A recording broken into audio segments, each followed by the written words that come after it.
good, y'all? Welcome back to episode 3 of our new talk show, Flip the Backstretch, where we'll be talking all things track and field.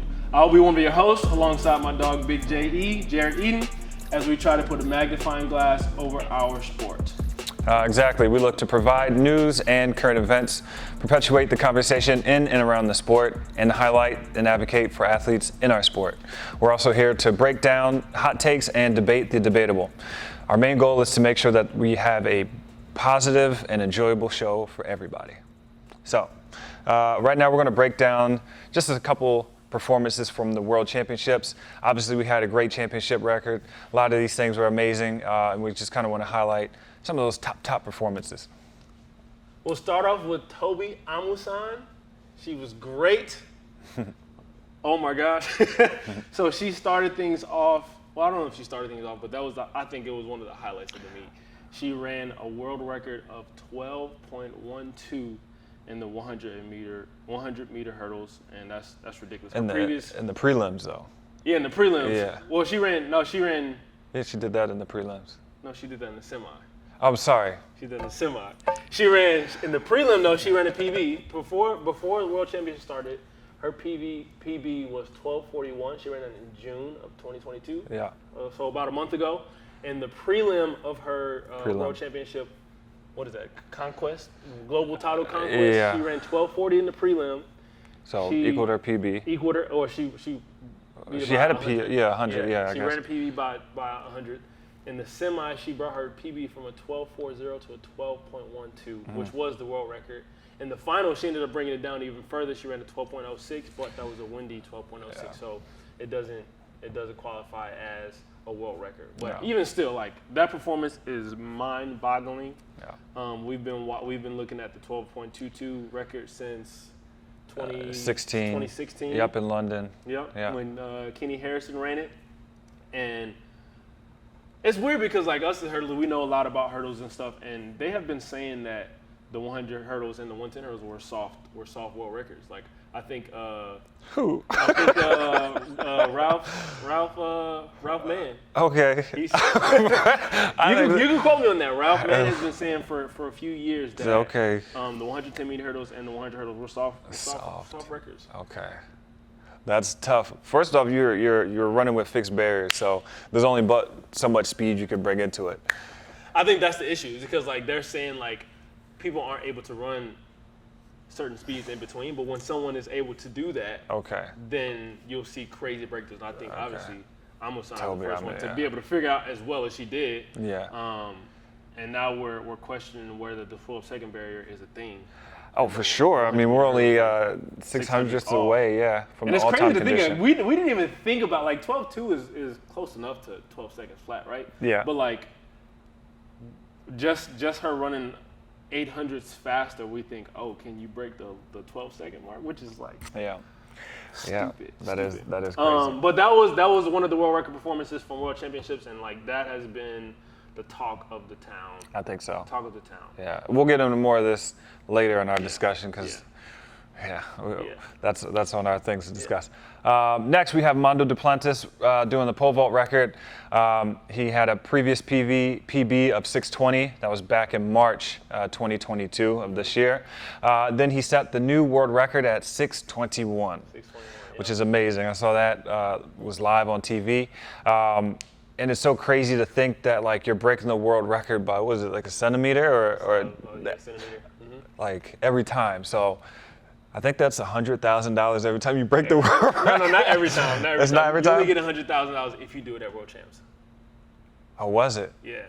So what do you get? Is it $50,000 then? So, I know you get something if you break the world record. I don't know what you get if you do it outside of. I know for World Championships you get $100,000. For Diamond League you get $50,000. That's where Kenny broke the world record. She got 50 racks. Oh man. Well, but I don't know. I don't know if you got a bonus from. I'm sure his from his contract country in his contract. From, was he Puma? Yeah, I know he's getting paid. Even still, like, But I think it's I feel like a few people brought up some points where should he be able to just break the world record by 1 centimeter each time? Like he can literally, if he knows he can jump 645, he can milk it. He can milk it for the next 10 years. Yeah.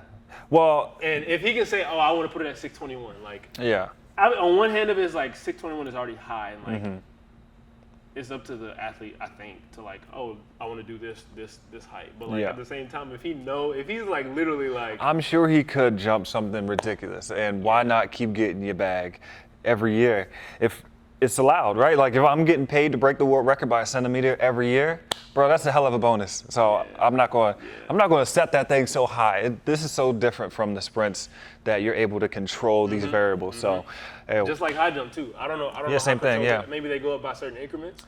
I'm sure it's the same we thing. should Yeah. know this if we but like that's interesting to talk Yeah. too. Like For sure. Well, So Mondo, congrats, Amusan on your world record. keep getting your bag, bro. Keep getting your bag. Even more of a huge, Yeah. huge, ridiculously mind-boggling performance was Sydney. Sydney McLaughlin.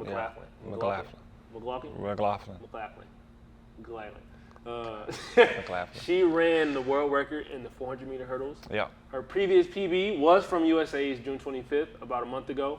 She ran 51:41, which is stupid too. Stupid. She beat her record. What was that, like a little bit more than half a second? More than a half a second, yeah. Almost a full second. Almost a full second. She went from 51:41 to 50.68. I don't know. I'm still at a loss of words. I can't fully like comprehend that. A major stat. We've said this a million times. Yeah. You probably heard it before too. But had Sydney run her 400-meter hurdle race in the 400-meter flat race, she would have got 7th place. Yeah. What? Could you imagine being the 8th place Oh my girl? God, bro! And she got hurdles, and you just watching her hurdle and beat. Yo, oh my God. Yeah, that's ridiculous. I truly amazing, and she's one of those clutch athletes that could just come out on the track. You know, when it's championship time, she's going to put it down. But I also have to mention, like I said before, Dalilah Muhammad coming back and running. What she run? 53. 53, I think. Not out of nowhere, but she's been dealing with a lot. I think they said she had COVID twice and was dealing with a hamstring injury. So, like, hats off to her not being in shape, having enough races, and still being able to just go out there and compete. So. Yeah. But 50-68 is and I will say, incredible. Max, I'm talking to you. He was like, I don't know, man. Femke can come up. Nah. Man, Femke is dope. She is. Sydney's in a completely different realm of existence. She is. Bro. Like, she is. Yeah. She. And I can't wait for Dalilah to get back up into form too. So. Hopefully, I don't know when these girls are going to be. Why you can't just let Sydney shine, I love bro? Sydney. You can't let Sydney. I want competition. Every time we bring up Sydney, you I want help competition. I can't. Dalilah got third. She did get third. I want competition. I think Sydney could break the world. Like, they could go sub 50, right? If you have somebody else to push you. I just think you're out there running like Dolo. So everybody, I don't know. It's hard to say, too, because I'm sitting here thinking, like, Bolt didn't need people to push him, but I guess you kind of did in the though, like it's you're running. She was by herself by hurdle 2. Like that's 80% of the race. So yeah, hats off to Sydney. You're amazing. That's crazy. So those are the world records. I don't think we missed any of them. I don't think so. Hopefully we didn't. Hopefully not. Bad podcast. Yeah. That's all we got for world records. We'll move on to the athlete highlight of the meet. I think it was just a really cool moment. This athlete is from China. He wasn't really seated well going into the meet. He hasn't jumped really far in a few years, and his last jump he went from 5th place up to first place. Yeah. First place gold medal in long jump. His name is Jianan Wang of China. Had a crazy jump, almost jumped the world lead. I think he missed it by a couple of a few inches, centimeters. I think the world lead right now is 8:45. He went from an 8:03 in 5th place to an 8:36. That's nuts. And that was just dope to see. Like you can see the anticipation building up, and like athletes getting into it. I know you mentioned Marquise Dindy had a big jump for his last jump too. That was a foul, unfortunately. It was a 3-centimeter foul or something like that. But to see athletes under pressure, under stress, big moments, and compete and execute exactly what they need, like that is the highlight of track and field. That's the very special, beautiful moments and everything. Yeah. And we definitely want to shout out Jianan Wang of China for making it happen and making us appreciate the sport a little bit more. So. For sure. And that does tremendous things for the long jump too. Like I think World Athletics wants it to be competitive and come down to the last jump. That's why they kept changing the formats of the finals and stuff like that. So hopefully, I don't know if this does anything for World Athletics, but it just made that event more enjoyable. So yeah, really just hats off to Mr. Wang. Yep. Next, we'll talk about some impressive runs. We'll first start off with Noah Lyles. You want to talk about Noah Lyles? Yeah, I was Team Noah. Team Noah. Since we started. Yeah. I think you can't knock him out. And talking about somebody who needs somebody to push him. Like, I feel like, and this is my perception of him, he lives in this TV world where like he's the hero of the story, right? And so you have adversity and here comes the quote unquote bad villain that's trying to take your spot. People forget about you and it almost writes itself, right? Like if that's my perception of how he's anticipating and kind of understanding things around him, then yeah, it makes sense for him to come out on top and not just do it with a win, but to break the American record at 1931, which is like amazing. Like that's, and I feel like my perception of him, he's just like, I did it. Like that's, I'm now back on top and we get ready for season 4 of the Noah Lyles show. But, and so maybe he'll go through some more adversity, but I think the rivalry between Ariane and Noah will continue, and that'll be a fun journey to kind of watch throughout the sport. Who knows, is the world record in danger? I don't know. That is a really, really kind of impressive mark by Usain Bolt. Maybe Johan is in danger. I don't know, but seeing Noah run that 1931 is really impressive. So I will I'm happy. When my group chat from Syracuse Track and Field, they sent some splits from 200.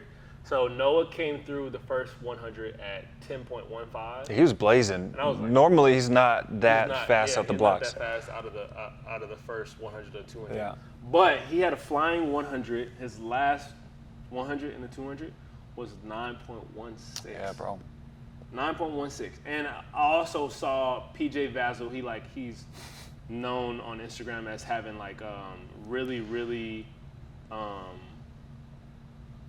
really good footage of athletes competing and running. Like he has slow-mo footage of Shelly Ann, slow-mo footage of all the world records, this and that. He was 210 frames per second camera to capture literally every frame as they're running and stuff. And he did a breakdown of the splits and he found that Noah has the fastest or the second fastest. I think he said he has the second fastest 100, second 100 and the 200. He's only behind Johan Blake or something like that. Okay. I have to look it up and find it, but so you're saying 916 for the last 100 is one of the fastest ever. Ever, yeah.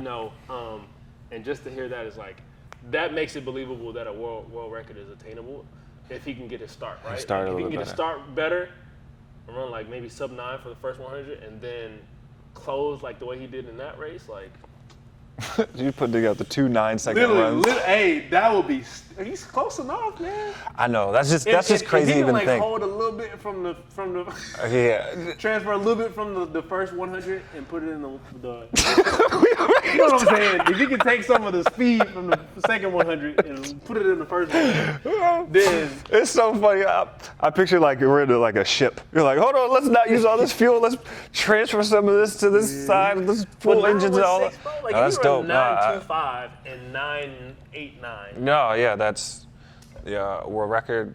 I don't know if it's world record math. That's 2 tenths. 9.2 and 9.8. Well, it's a tenth. So yeah. So he goes something like that. To 920. But like I said, still, that's really crazy, and I definitely got to own up. I was I hope Ariane go in because young gun. I always go for the young guns. I think Ariane's dope, and I thought he should have won, but he did it, and it's all good. But hats off to the young kid. Yeah, I think hats he's off got to a bright future ahead of him too. I think this will be, like I said, it's going to be a fun event to watch. And another topic, since you're talking about Noah's mentality, I agree with that too. I think top competitors, they have to create like a delusionment of I got all these people that are against me and that are like coming to try to challenge me. Like we talk about it. Fred Curley has visited our practice a few times, and he's just like, all these people like doubting me, like they hating on me, like. But some of it is true though. Some of it is true. Some when it of comes is to like, Fred, I feel like that's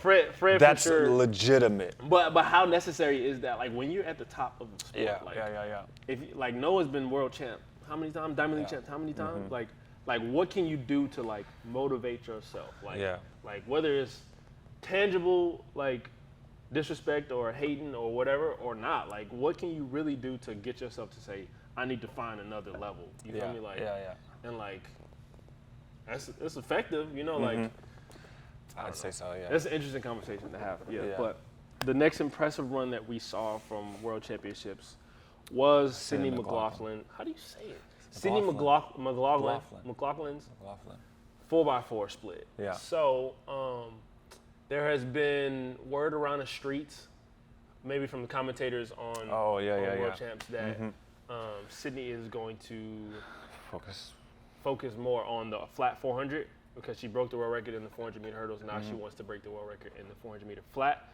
And she did the 4x4 this weekend, and she blazed it. Like, she ran 47.8.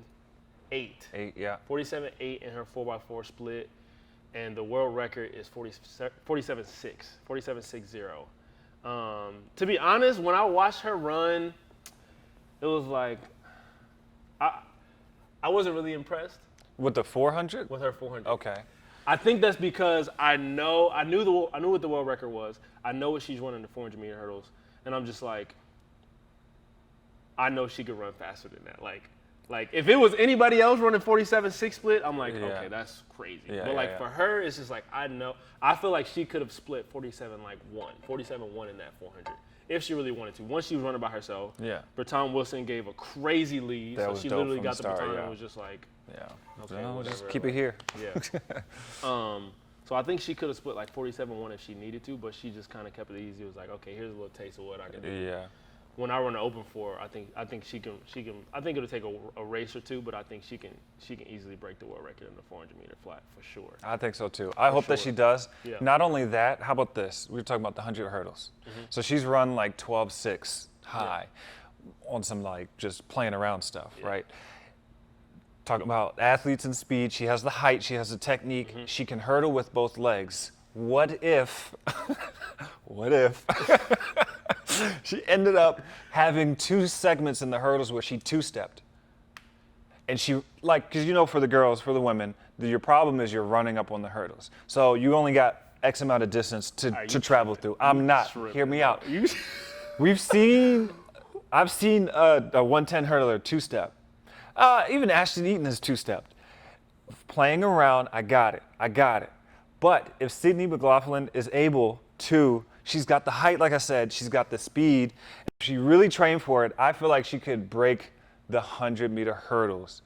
And I feel like that's going to have to happen anyway. Somebody's going to need to 2-step. They're low enough.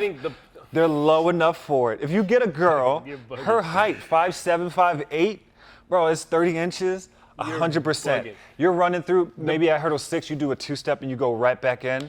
You hurdle on both legs, it's a wrap. The point of switching the formula right now would be because it's more efficient, right? It would be more efficient.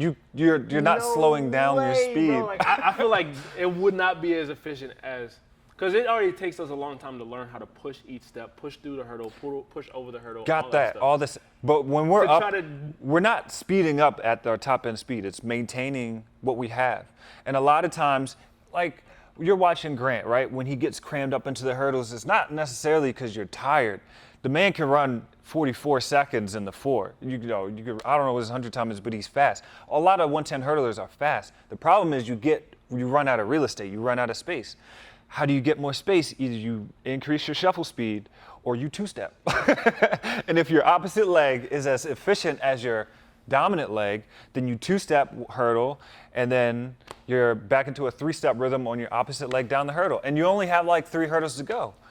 I could see. I don't think it'll ever happen. I could see it happening in the women's hurdles. I don't think it will. It would take the happen. right woman, height, speed-wise, stature. Amusan is smaller, so that's that. Oh my gosh, I just blank on America. The previous record holder. God damn. Kenny Harrison. Damn. Didn't you say Kenny? No, I didn't. I didn't say Kenny. Shoot, I just blanked on him. Don't get old, people. She's shorter, right? I've watched Jasmine Stowers. I've watched Lolo. I've watched Sharika Nelvis. Right? Get too close, and that's their problem. Now, could they been strong enough to do 2-step to then hurdle on the opposite leg? I don't know. But I think it'll take a woman like Sydney McLaughlin, and if she does that, then she would be considered the greatest female athlete ever. Not even just of all time in track and field, that's just ever. Like, you got it. Like, to revolutionize. There are revolutionary techniques that come out in jumps and throws. Why can't it happen in the sprint and the hurdles? Like, just because somebody's been doing it a certain way doesn't mean that it can't change. Don't ever fit yourself in a box. Think outside the box and 2-step. I'm excited for that. I hope it happens. Bugging. I hope it happens soon, so that I get to watch it. But that's what it's going to take. Okay. To, all right. to do that. So that's what. Let's move on. All right. Next up, we got Sharika Jackson. Yeah. One of the fastest 200 meters ever. Ever. The record is 21:34. She ran 21:45.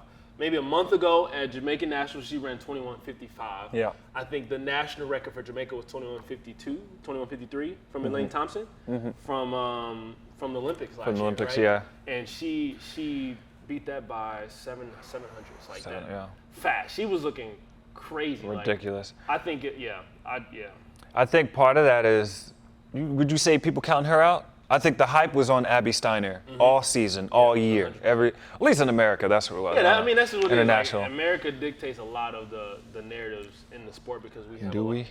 I guess so. we do. Yeah, I think so. I guess we do. Not our media, right? I don't think it's intentionally. I think there's so many more people involved in track and field in America that like way more people know about Abby Steiner than how many people know about. And she went through the collegiate system, so that in itself, too, international people don't really validate that either. I think she's marketed more. I don't know if she's better. I don't know if she's marketed. I don't know. Like I think she's marketed more because she was in the U.S. She went through the collegiate system and all that stuff. And more people know about just her. In America, though. You don't have any international merit in college.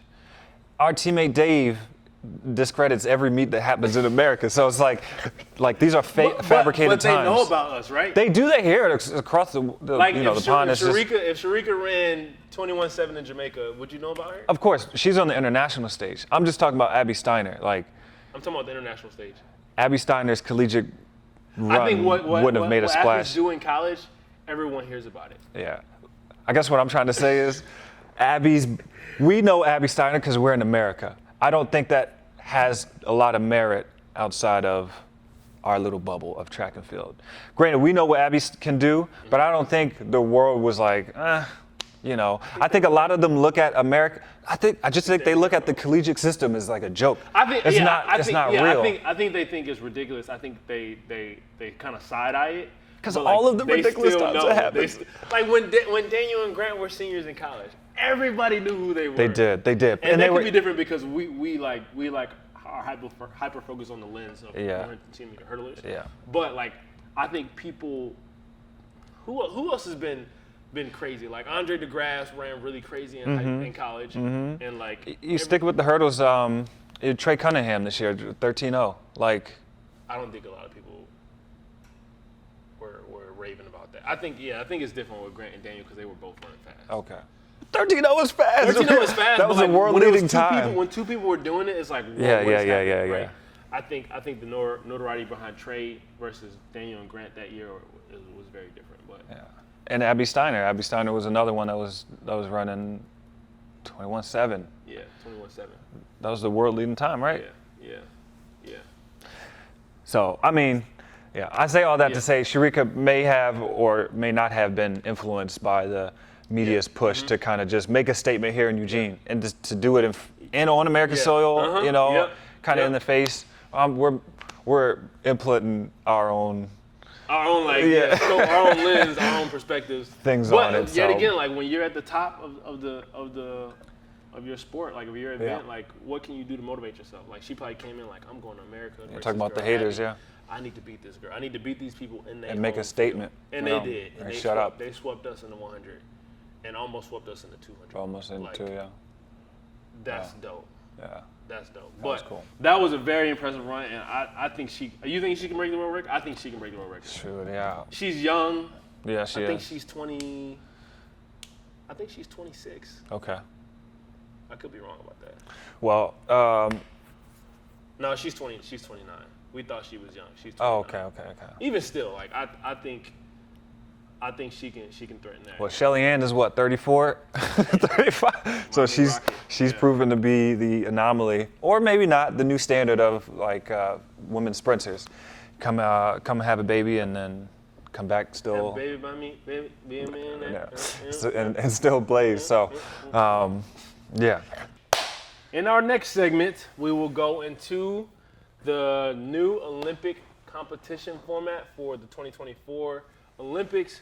They kind of changed it up a little bit. Instead of having 3 rounds, the preliminary round, the semifinal, and the final, they added another round, which is called the repechage.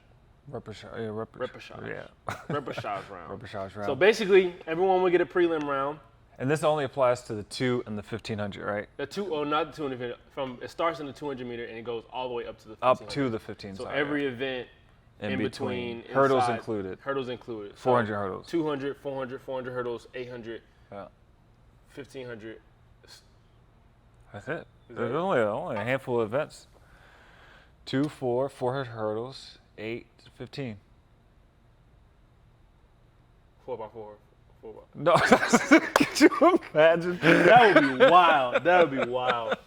But yeah, so what they do is they have a preliminary round, and then they will give out cues, like qualification. There's no longer a little cue, a time qualification.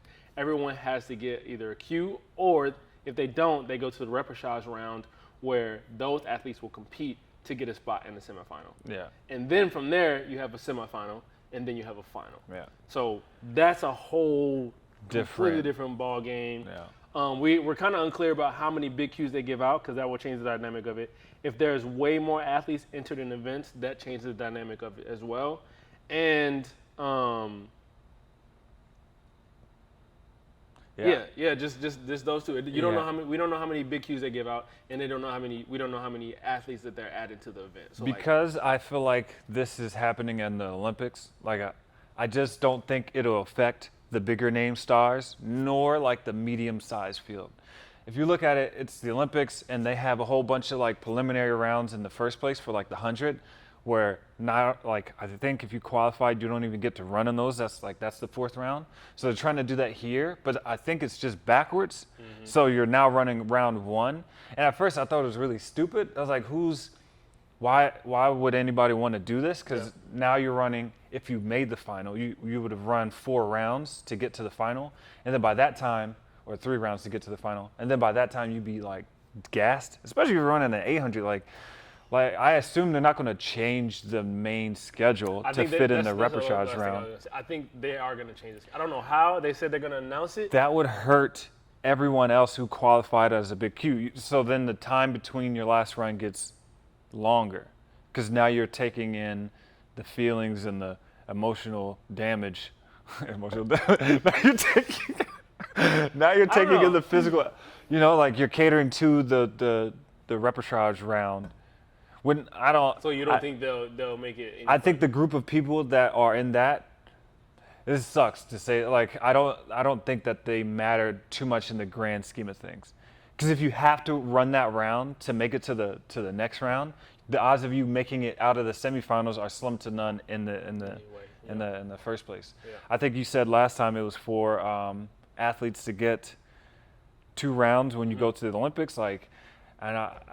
Like, that makes sense. Like if you go to Olympics, you fly all the way to Tokyo or Paris or wherever for Olympics, and you get one chance at running 100, or you get one chance at running a 200, right? Like you ran all the way out there to have one round, to then be done. You know, like I get it. Like they're trying to like maximize athletes getting time on television. You know, like other countries or whatever. They're trying to like make people more marketable, be more inclusive of different countries and stuff. I get it, but I do agree with Jarret. Like this is at the expense of the athletes who are ready to run fast and who are performing and who are doing this and that. Like the athletes that aren't at that level, they now get an extra turn, an extra run. Yeah. And like that's not like that with any other sport. Football, basketball, hockey, soccer, like any other sport. If you don't make the cut, you don't make the cut. But track and field now has to make accommodations to become more inclusive and more marketable for the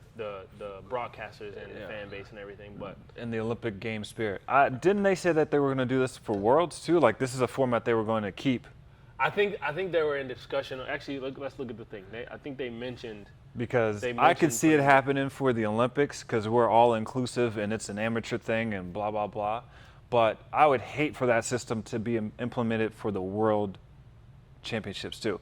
Not only because the World Championships have a threshold for you to even make it. It's not like the Olympics where you can just send people. Right, yeah. So at that point, then it starts to hurt people because, and I get it too, because like in the 1500, this World Championships, you had people with big cues go to the semifinals who had slower times than people who didn't advance. Right. And so I guess what they're trying to do is say, hey, each round matters.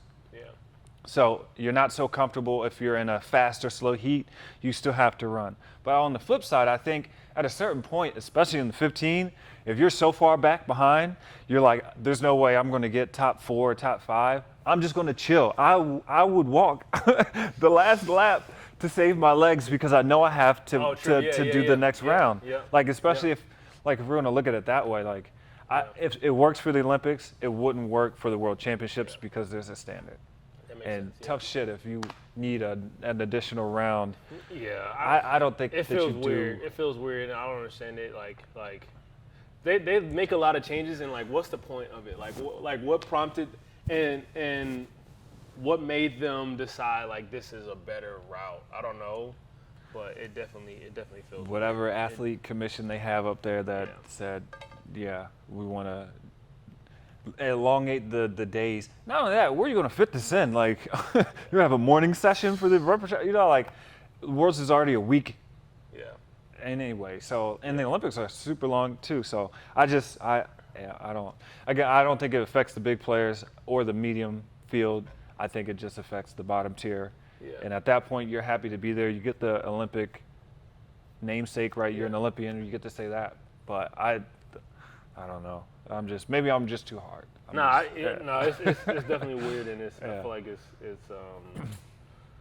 diluting the sport. Yeah. You know. But whatever. Oh well. Whatever.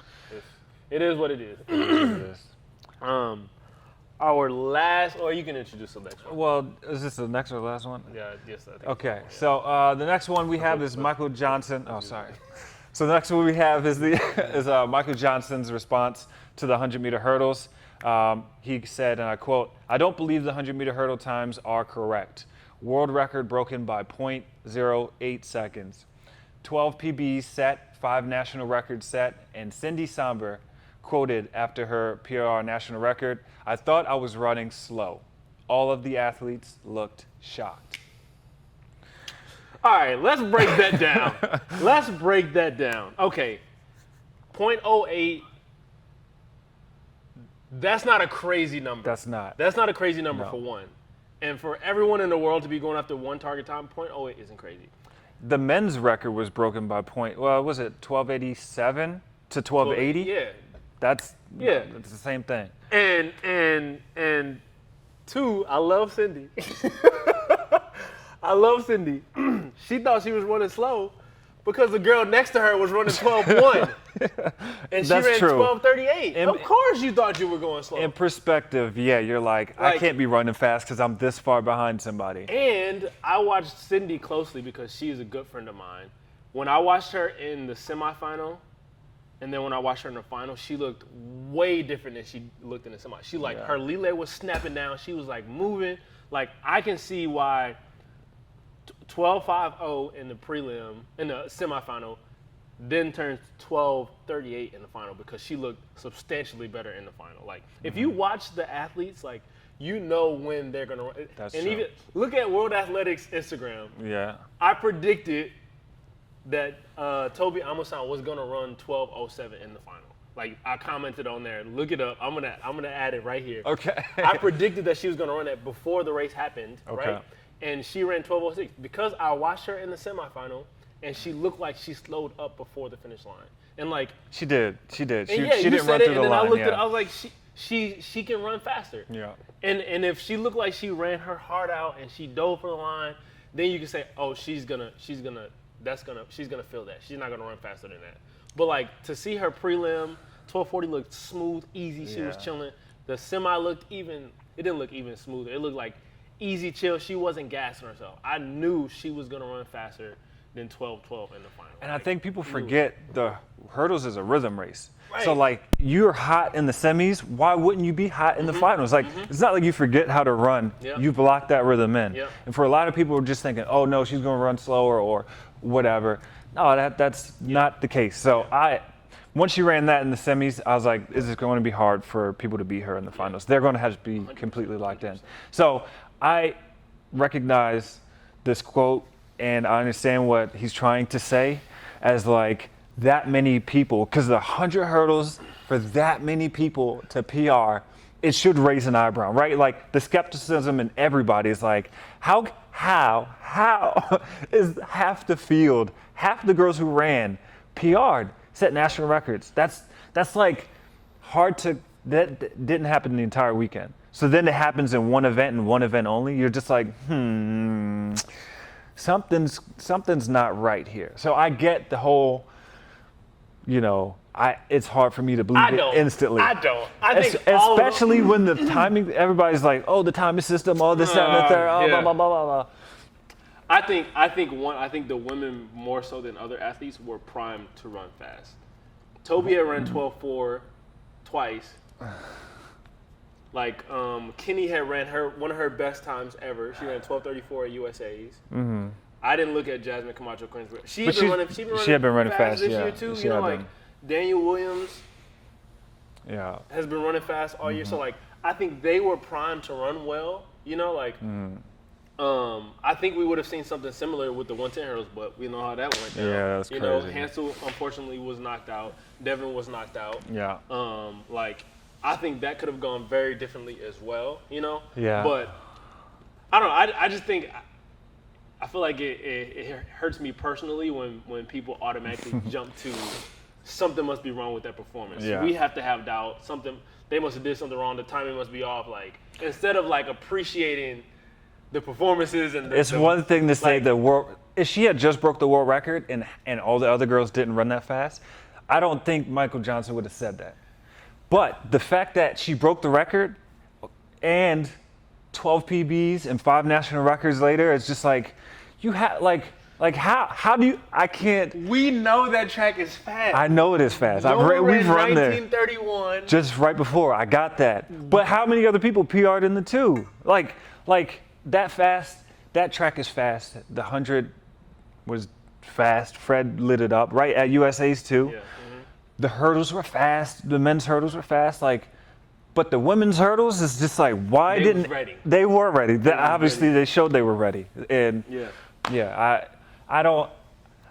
get what he's trying to say, and I don't agree. You can't argue the times. I'm not officiating times and stuff like that. So I get it. So, but my eyebrow did raise a little bit. Mine did. Mine was like they was ready. They was ready. That's crazy. And the greatest final ever of all time. I think that's non-negotiable there. Yeah. That was crazy. Yeah, crazy to watch. What else did he say? He also said. Yeah, he did say more. Heat 2, we were first shown winning time of 12:53. A few seconds later, it shows 12:43. Rounding down by 0.01 is normal. 0.01 is normal. Rounding down by 0.10 is not. I don't know. I don't think he has any basis there. We've seen You've seen it before, like where like something flashes on the screen, and it could have been second place, it could have been third. No, I don't think it was second place because they ran faster than that. But like, I don't know, like. It's always like that. 0.01 is like too close. I think 0.1 is like a tenth of a second is the average because you're looking at it and it's just like. Nobody looks at the first initial time anyway. I remember it happened in Shanghai. I told you about this. Orlando Ortega, we was in Shanghai Diamond League. Yeah. And we freaking ran the race. And after the race, he saw it on the. I'll do a demonstration. I don't know if I can do it. He finished the race, and on the screen it said like 13-0, and he was literally just like. Oh my God.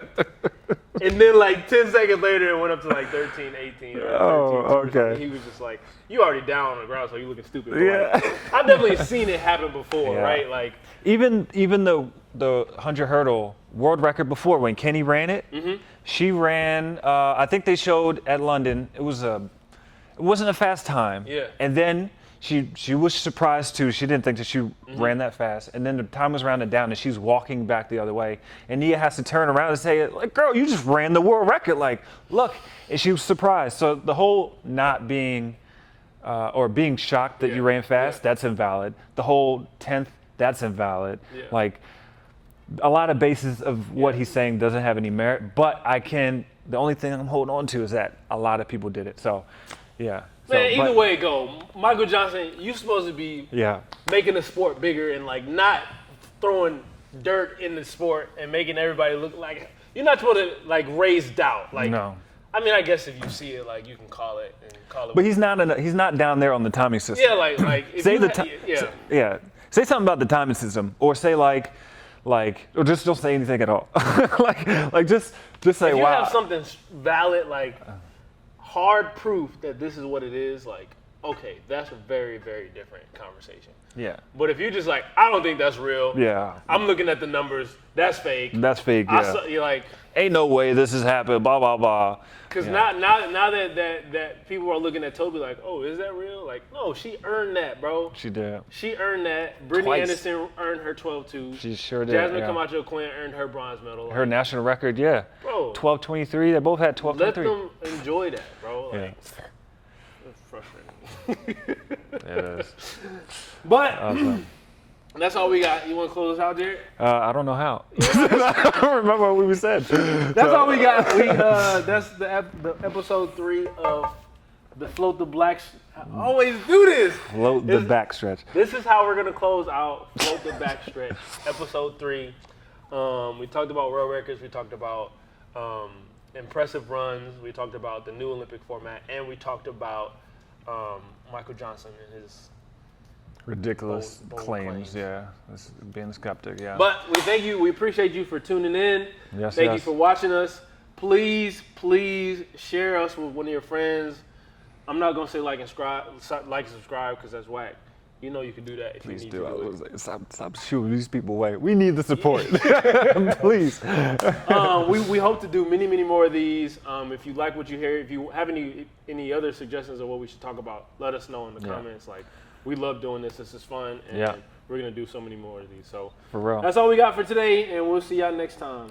Deuces. Peace.